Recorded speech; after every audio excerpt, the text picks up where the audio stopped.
Du ciel, nous découvrons une terre aride, desséchée, des carcasses d'animaux, des ossements, et au bord de la route, des ânes morts de soif. 2 ans qu'il n'a pas plu ici, nous dit cette femme, dans ce tuk-tuk. On avait déjà vécu 1 saison, 2 saisons sans pluie, mais 5 saisons, on n'a jamais vu ça. On prie Dieu pour que la pluie vienne. Les animaux meurent, les enfants aussi. Autour de ces tentes précaires, des tombes et tellement de détresse sur les visages. J'ai enterré mes 2 fillettes là il y a 1 mois. C'était des jumelles. Elles ont enduré la faim, la soif, la sécheresse les a tuées.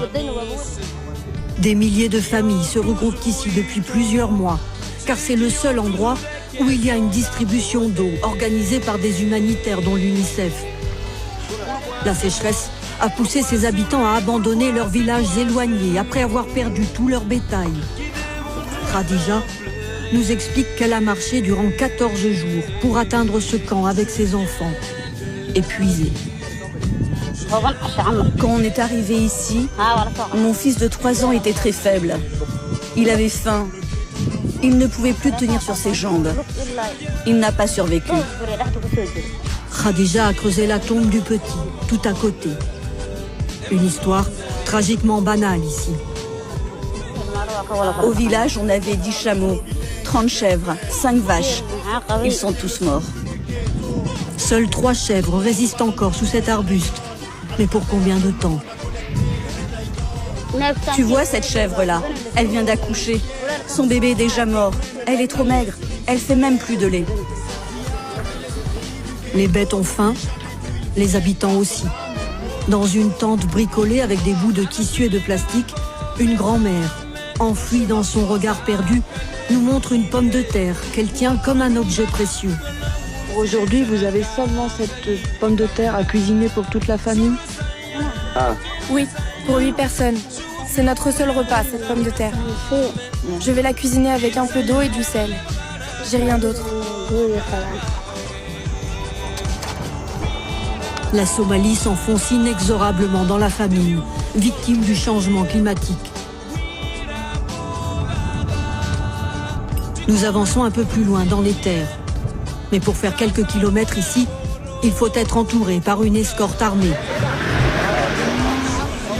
Les islamistes terroristes Shebab contrôlent des zones entières et depuis des années, ils kidnappent et tuent des humanitaires. Au milieu de nulle part, nous rencontrons Maoulid, un fermier éleveur, désespéré. Il veut nous montrer le fleuve d'où il prenait l'eau avant cette sécheresse historique. Impressionnant. Il y a 6 mois encore, il y avait 1 mètre d'eau ici et ce fleuve arrosait des champs sur plusieurs centaines de kilomètres et là vous le voyez, on peut le traverser à pied, il n'y a plus une seule goutte d'eau. Et plus aucun pâturage le long de ce fleuve qui traverse aussi une partie de l'Éthiopie.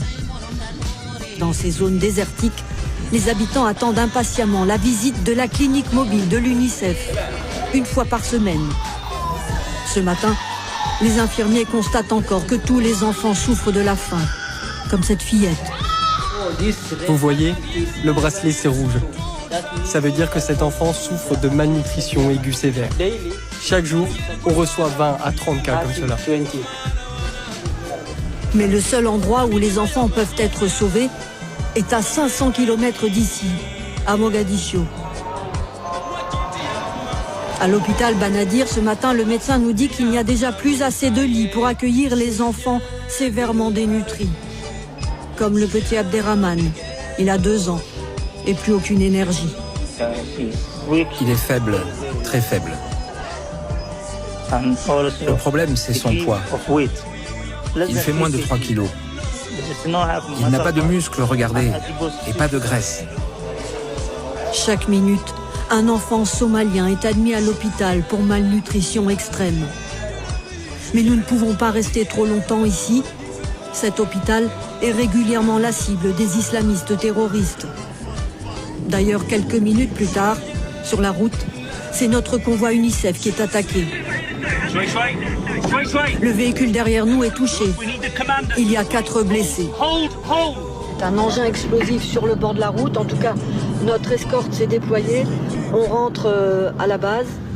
Une base bunkérisée où sont installées toutes les organisations humanitaires et où arrivent tous les stocks alimentaires distribués après, en particulier le blé d'Ukraine, dont l'acheminement était perturbé. On espère que l'action de la France qui a contribué à faire venir le blé d'Ukraine va se poursuivre, car il faut continuer à apporter cette aide aux Somaliens. Ce jour-là, un hélicoptère décolle vers le sud de la Somalie, rempli d'aliments thérapeutiques pour enfants. Pour l'instant, il y a encore des stocks, mais si les financements internationaux et les dons n'arrivent pas d'ici quelques semaines, le désastre humanitaire est inévitable. Merci d'avoir regardé cette vidéo. Abonnez-vous pour ne pas manquer les prochains épisodes. À bientôt.